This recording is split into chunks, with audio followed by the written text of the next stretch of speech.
Voilà, pour clôturer en beauté cette journée de colloque, je passe la parole à Olivier Herman qui va traiter des aspects fiscaux et comptables.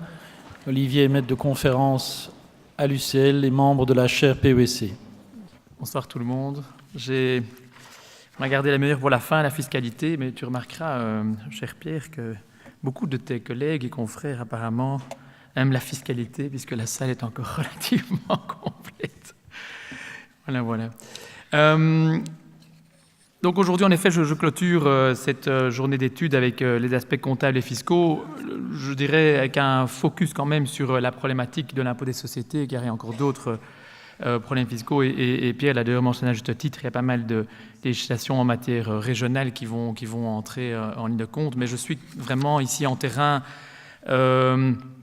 j'aurais des libres puisqu'il n'y a encore aucun texte qui circule sur les aspects fiscaux de la réforme. Et vous voyez ici les sujets que je vais aborder.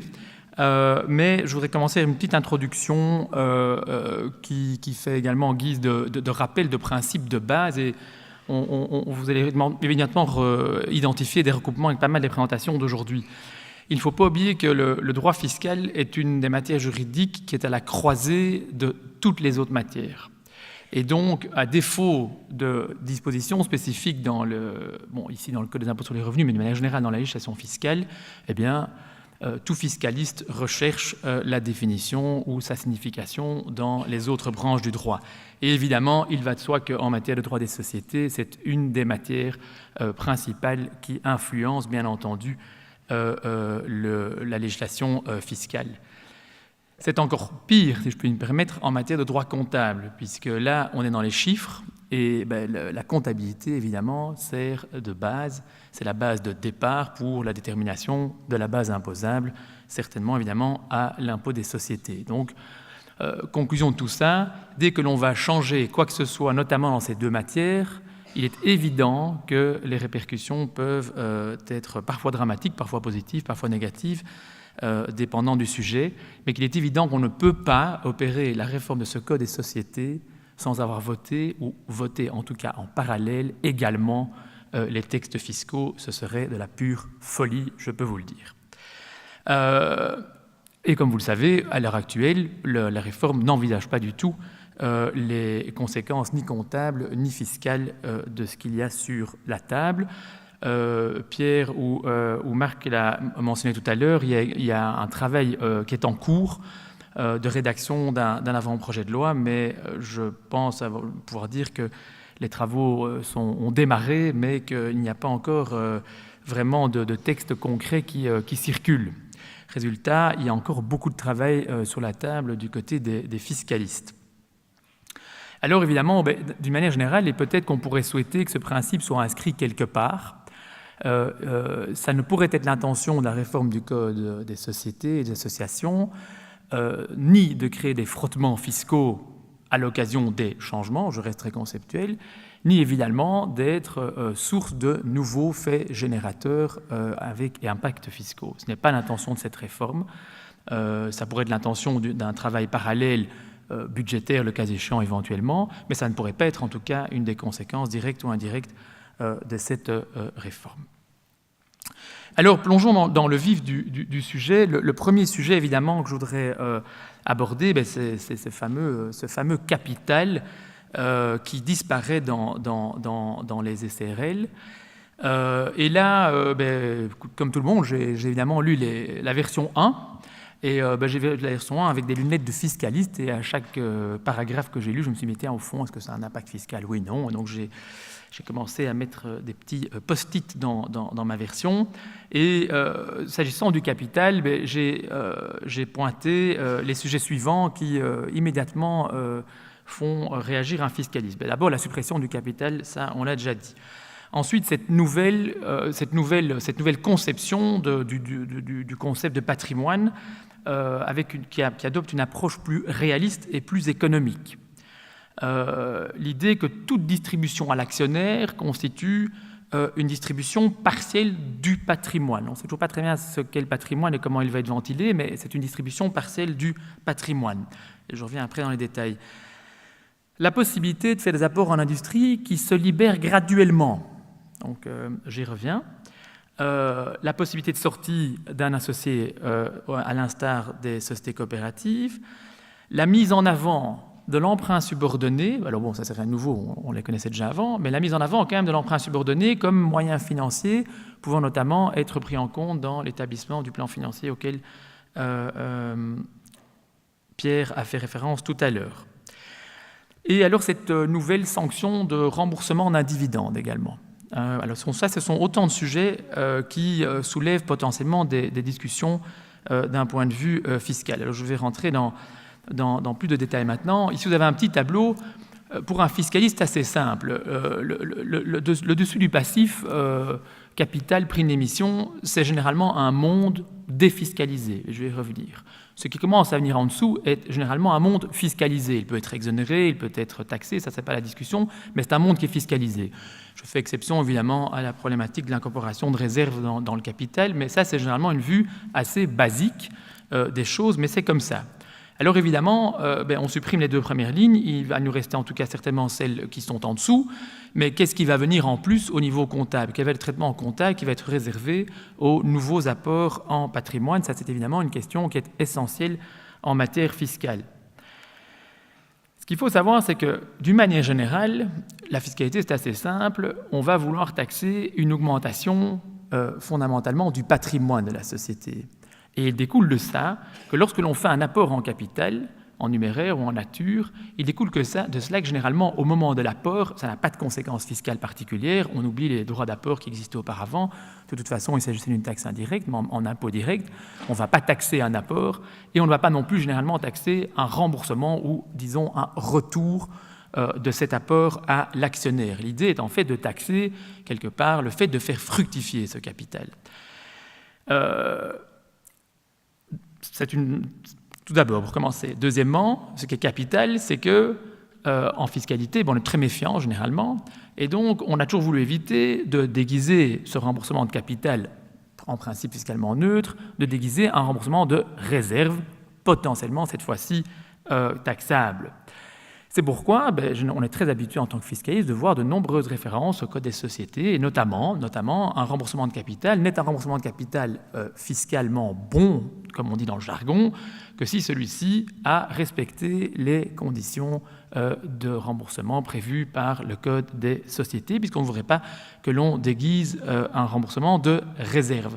Donc on voit immédiatement ici un lien très évident entre la notion de capital d'une part et les conditions du Code des sociétés.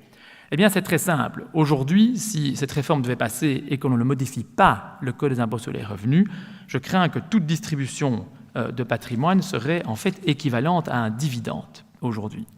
Donc, il va de soi qu'il est essentiel, de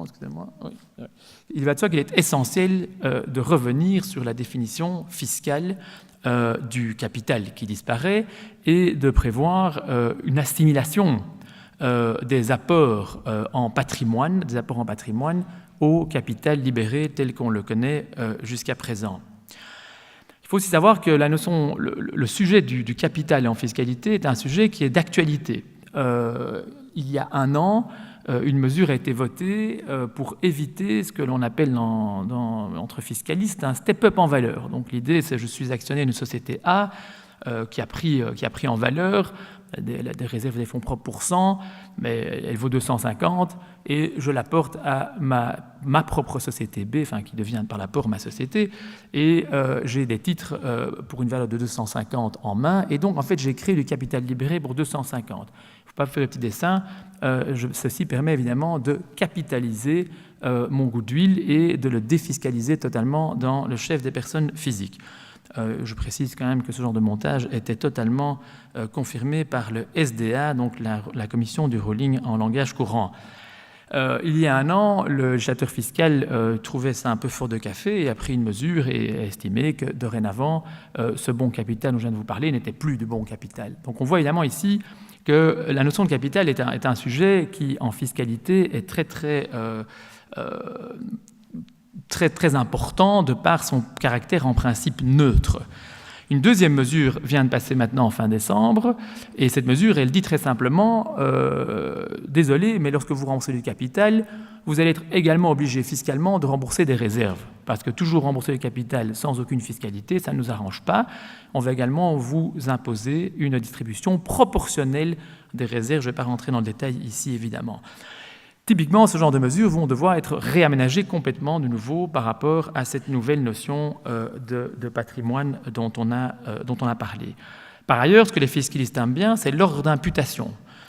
Ici, à partir du moment où on n'a plus de capital, puisqu'on n'a plus que des apports, est-ce que le législateur va prévoir un ordre d'imputation sur ces apports et comment va-t-il le prévoir? Que va-t-il éventuellement obliger de suivre comme ordre d'imputation, avec évidemment à chaque fois un impact potentiel fiscal, puisque par exemple imposer une imputation proportionnelle notamment sur certaines réserves non taxées entraîne de l'ISOC et entraîne le cas échéant du précompte mobilier dans le chef de la personne physique. Donc voilà, donc clairement un besoin évident de prévoir des mesures concernant le capital qui font une assimilation au capital libéré existant actuellement, mais aussi des problématiques de règles transitoires. On a aujourd'hui en Belgique autant de fonds propres et ces fonds propres aujourd'hui ont une fiscalité qui est fixée. On ne peut pas de nouveau, on ne pourrait pas changer cette fiscalité demain suite au changement du code, donc il faudra prévoir des règles transitoires qui fondamentalement gèlent et permettent de geler le régime fiscal qui serait applicable si on n'avait pas eu de changement. Alors, les apports en industrie qui se libèrent graduellement, je fais référence ici à cette idée de la libération de la réserve indisponible au gré des prestations, puisque un apport en industrie, c'est un apport en fait de prestations futures. Alors évidemment, je discutais avec l'un de mes associés encore cette semaine en lui annonçant qu'il allait peut-être devoir faire des évaluations d'apport en industrie. Il était évidemment, la discussion était assez cocasse parce que je ne sais pas très bien comment ils vont faire, mes amis réviseurs. Mais surtout, d'un point de vue fiscal, c'est aujourd'hui une figure, alors l'apport en industrie existe, mais c'est vraiment une figure qui n'est pas visée spécifiquement par le Code. Et donc, c'est une grande incertitude, et on prend directement un exemple pour être un peu concret. Je suis employé d'une société, et puis par ailleurs, je décide de faire un apport en industrie dans cette société, de prestations intellectuelles, par exemple. Est-ce que la rémunération de cet apport dans mon chef sera une rémunération? Est-ce que l'on pourra continuer à le qualifier de dividende? Qu'en est-il du régime applicable en matière de droit d'auteur? Que se passe-t-il au niveau de la société? Comment allons-nous nous assurer que les coûts et les revenus matchent, comme on dit dans notre jargon, puisqu'en fiscalité, on a une obligation en fait de faire correspondre tant les coûts que les revenus, le tout sous la coupole du principe de l'annualité de l'impôt. Enfin, des questions, il y en a évidemment 15 000. Je pense que ça, c'est probablement un des sujets qui probablement va engendrer une discussion qui est politique. Je dis les autres sujets sont plutôt techniques, puisque je ne crois pas qu'il y ait de volonté de changer fondamentalement la fiscalité, mais le sujet de l'apport en industrie dans la SARL, ça va nécessairement faire l'objet d'une discussion politique, parce que est-ce qu'on veut taxer ce genre d'apport au même titre que des rémunérations? Est-ce qu'on veut le taxer au même titre que de l'equity? Donc, enfin, plus parler d'equity, mais enfin, en tout cas de patrimoine.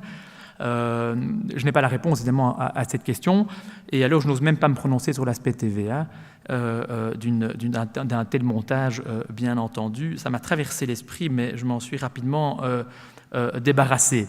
Alors évidemment, l'aspect comptable, on entend qu'il y aurait création d'une réserve indisponible qui se libère graduellement. Oui, ok, mais bon, voilà, quel va être le sort de cette réserve? Franchement, il n'y a rien d'évident. Je n'ai pas de réponse sur ce sujet. C'est probablement le sujet technique le plus compliqué de la réforme, parce qu'il nécessitera vraiment une prise de position sur ce qu'on voudra taxer et comment le taxer. Alors, la possibilité de sortie d'un associé dans la SARL, liquidation partielle, le sujet au niveau fiscal n'est pas particulièrement, je dirais, compliqué, parce que ça va de toute façon s'assimiler à une sorte de rachat d'actions. À partir du moment où on aura réglé le problème du capital libéré, puisque s'agissant d'un rachat d'actions, évidemment, en fiscalité, le capital est neutre et on va taxer de manière assez générale la partie en excès du capital libéré, pour rester très très simple.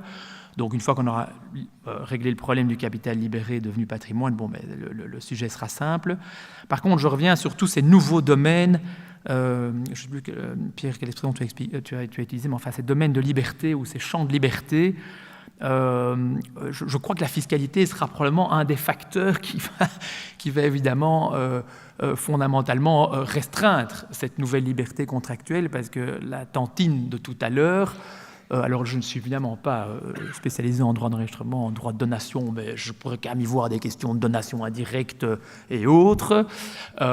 Et alors si on est plus dans le domaine de l'impôt des sociétés, il est évident qu'une sortie d'un actionnaire société à valeur comptable de l'année précédente, il ne faut pas être un grand sage en matière fiscale pour savoir que ça peut poser des problématiques de prix de transfert et donc de glissement potentiel de valeur qui ne serait évidemment pas souhaitable. Donc je pense que ça, c'est peut-être un petit peu d'ailleurs l'aspect dommage de la réforme, c'est que je peux saluer l'idée de plus grande flexibilité en matière quelque part de constitution du cadre contractuel dans lequel des acteurs veulent pouvoir jouer et s'amuser.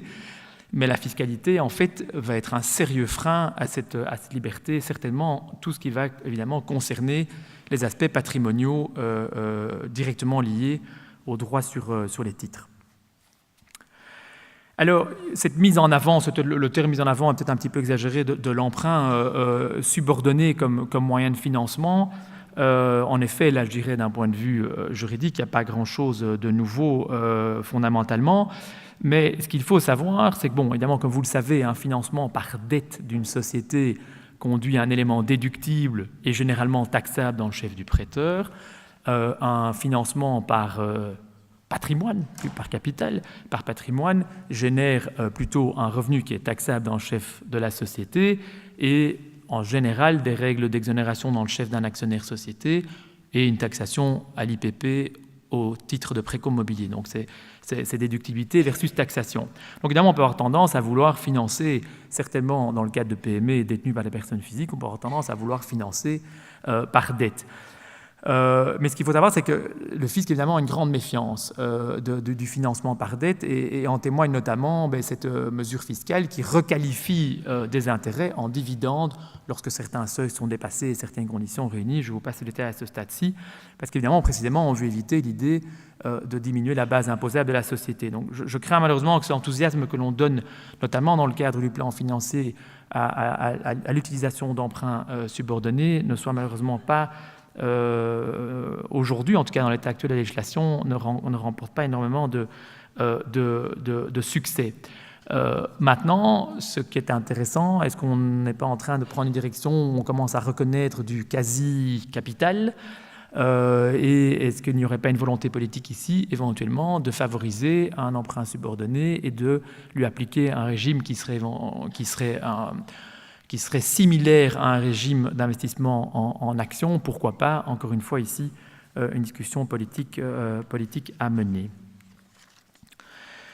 Alors, une plus grande flexibilité, Pierre en a parlé tout à l'heure et d'autres en ont parlé également tout au long de la journée, donc attaché au titre et donc nécessairement on sent une plus grande liberté par rapport à cette idée de valeur d'apport de droit des titres et donc cette grande flexibilité. Donc on pourrait faire un petit peu ce qu'on veut, c'est l'idée de la tantine de tout à l'heure aussi. Ça, c'est évident que dans des logiques de gestion intra-groupe, il faudra être très prudent. Il faudra être très prudent parce que on ne pourrait pas se retrouver à mettre des mécanismes en place qui seraient en fait source de transfert de valeur de droite à gauche qui ne serait en fait pas justifié d'une optique de prix de transfert. Donc c'est sûrement bienvenu sur le plan juridique. Au niveau fiscal, ce sera évidemment source de nombreuses discussions.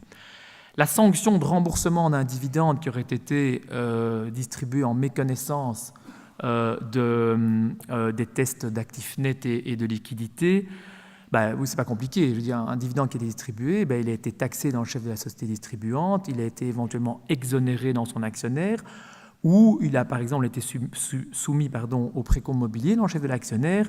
Si on détricote ça à l'envers, prenons certainement le sujet de la société distribuante qui va évidemment enregistrer un profit, puisque remboursement il y a, donc il y a nécessairement un profit.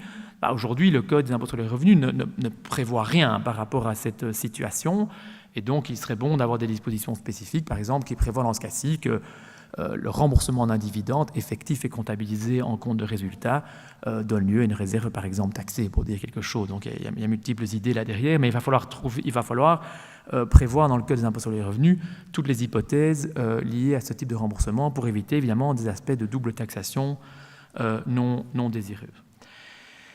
Réduction d'impôts, donc vous savez qu'il y a une réduction d'impôts qui est applicable sur des apports en capital dans des jeunes sociétés, des jeunes PME. Réduction d'impôts sur apport en capital, là aussi il y a un souci de langage, il faudra de nouveau se baser sur une nouvelle définition du capital. Alors un peu plus embêtant, l'application du régime RDT, c'est un régime très important pour nos sociétés, c'est le régime qui découle de la directive Murphy qui permet d'exonérer un dividende dans le chef d'une société mère lorsqu'elle reçoit un dividende de sa fille.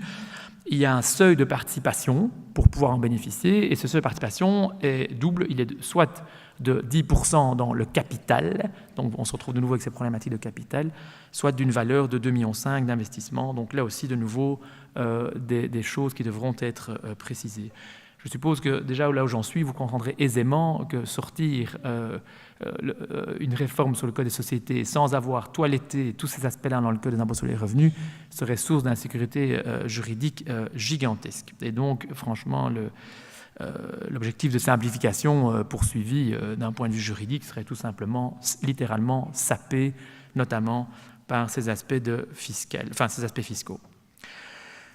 Règle de déductibilité des intérêts, là aussi quand même quelques problèmes. Il faut savoir que la tendance aujourd'hui en Belgique est d'aller vers l'adoption de mesures européennes, enfin on n'a pas le choix par ailleurs, mais qui sont en fait plutôt basées sur une notion d'EBITDA. Mais nous gardons encore nos bonnes vieilles règles de Thin Capitalization, comme on les appelle, qui elles font référence aux fonds propres et donc qui permettent un certain niveau d'endettement, en l'occurrence 5 fois les fonds propres, mais 5 fois également le capital, donc faisant partie de ces fonds propres. Donc là aussi, des difficultés en matière de calcul des Thin Cap à défaut de modification. Et alors, intérêt notionnel, l'intérêt notionnel, comme je l'indique ici, c'est vraiment le dernier clou du cercueil, parce qu'il est évident que si on ne modifiait pas la notion de capital, eh bien, il n'en reste vraiment plus grand-chose. Mais bon, à la limite, je pense que l'intérêt qui est porté à ce sujet est très limité. Donc, il ne faut probablement pas prendre trop d'importance dans le cadre de la réforme. Mais bon, encore une fois, si la notion de capital est changée, ce sujet sera également résolu. Alors le deuxième, donc ça c'était pour le capital, et comme vous le voyez, il y a quand même une kyrielle de problèmes, et encore, je pense qu'il y a le double de sujets à prélever, donc il y a un travail gigantesque de relecture du code et d'adaptation des textes dans tous les sens. Le deuxième sujet très important, c'est la reconnaissance fiscale internationale des sociétés belges. Donc j'ai mis ça un peu sous un vocal un peu générique. Il faut évidemment savoir qu'en matière fiscale, on a deux types de normes internationales très importantes, que sont d'une part les traités préventifs de double imposition et par ailleurs les directives européennes. Alors, en matière de traités préventifs de double imposition, je dirais pas de souci, parce que les modifications, notamment des SARL, ne les empêcheront pas de qualifier de sociétés résidentes au sens de ces traités, et donc elles pourront bénéficier des bénéfices des traités. Donc là, je dirais, il n'y a pas de sujet.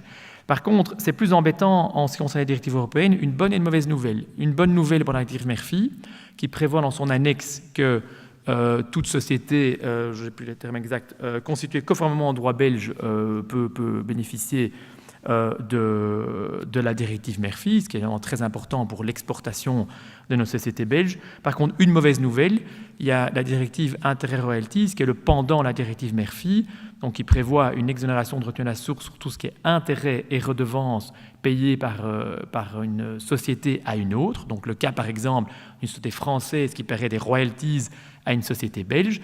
En principe, la directive Intérêt Royalties s'applique, mais techniquement, une SRL ne qualifie pas selon la directive en question. Donc là, c'est un sujet beaucoup plus embêtant parce que c'est un sujet que nous n'avons pas sous notre contrôle direct. Tout ce que j'expliquais auparavant au capital, oui, Mais ici, absolument pas, puisque ça engendrerait une modification de la directive en question. Autant vous dire qu'on est parti pour la gloire. Donc ça, je ne sais pas s'il y aura peut-être des possibilités plus soft pour arriver au résultat désiré, mais c'est un sujet assez embêtant. Alors, j'avais 2 sujets qui ont été couverts quand même assez dans le détail et brillamment par mes collègues confrères, qui sont d'une part en effet la problématique de la nationalité des sociétés et le transfert du siège social. Sur la nationalité des sociétés, je vais juste, en fait, en complément de ce que Marc a expliqué tout à l'heure, j'étais trop vite ici, non, il est clair qu'en matière fiscale, je ne vois pas pourquoi on changerait d'idée sur le siège réel. Hein. Franchement, il ne faut pas oublier, donc ça c'est un commentaire assez générique, il ne faut pas oublier que nous sommes terriblement mis sous pression au niveau international suite à la crise et à tous les mouvements anti-évasion, anti-fraude. Et que s'il y a bien un fil conducteur dans tous les travaux de l'OCDE et de la Commission européenne aujourd'hui, c'est on taxe la valeur là où elle est créée.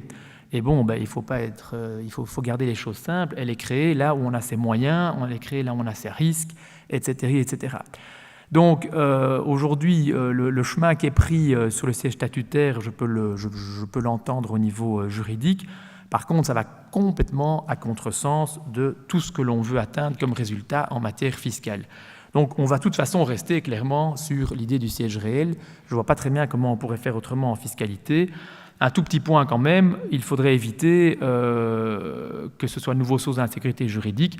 Est-ce qu'il va falloir prévoir une présomption réfragable que toute société qui a son siège statutaire belge est soumise à l'ISOC, sauf preuve contraire? Oui, peut-être, je ne sais pas très bien. Encore des mécanismes également qui devront faire l'objet de discussions.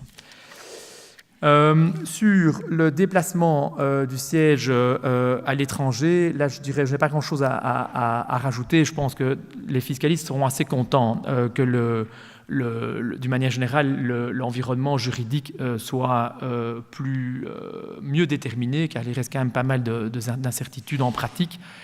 Encore un sujet très important à ne pas sous-estimer, parce que toujours dans le cadre de ces évolutions de fiscalité internationale, on vit de plus en plus de rapatriement de sociétés étrangères en Belgique. Donc c'est un sujet qui aujourd'hui est un sujet véritablement brûlant. Donc toute augmentation quelque part de la sécurité juridique autour de ce sujet est plus que bienvenue. Alors, ah oui, excusez-moi, je vais beaucoup trop vite dans mes slides. Voilà. Possibilité de rectifier les comptes annuels très très rapidement également. C'est pas nouveau, ça a toujours existé.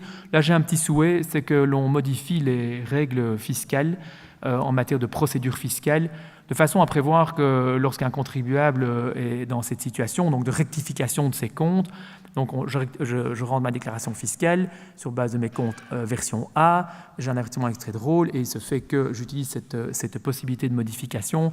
Je crois qu'il serait bienvenu que la procédure fiscale prévoit que c'est un des cas dans lesquels une réclamation peut être introduite, parce qu'il faut savoir que introduire une réclamation contre sa propre déclaration est un concept pour les fiscalistes qui n'a jamais été très clair. Et donc, fondamentalement, là aussi, créer un maximum de sécurité juridique serait bienvenu, mais je dirais c'est au stade du détail par rapport aux autres sujets. Et enfin, je terminerai là-dessus, Monsieur le Président. Cette dichotomie, et c'est revenu à plusieurs reprises dans la journée aujourd'hui, donc je ne vais pas évidemment rentrer dans le sujet en tant que tel, cette dichotomie entre les sociétés et les associations, avec cette idée que dorénavant, les associations peuvent faire ce qu'elles veulent comme elles le veulent, donc activités civiles, commerciales, lucratives, non lucratives et autres, et que le seul critère distinctif serait la distribution aux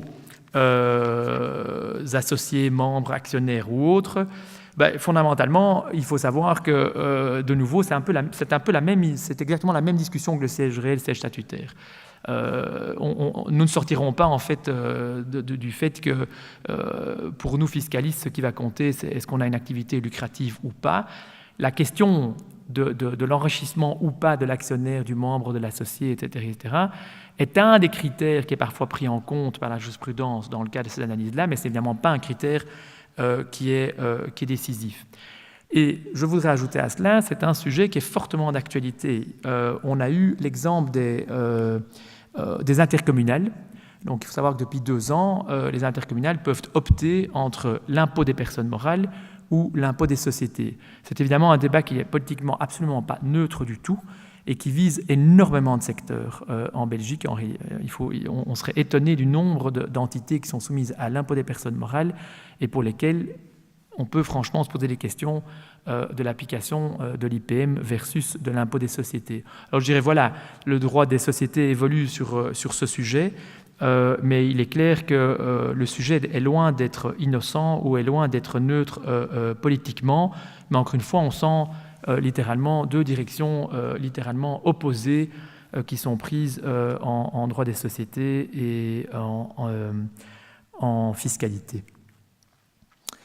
Voilà, je vous remercie pour votre attention.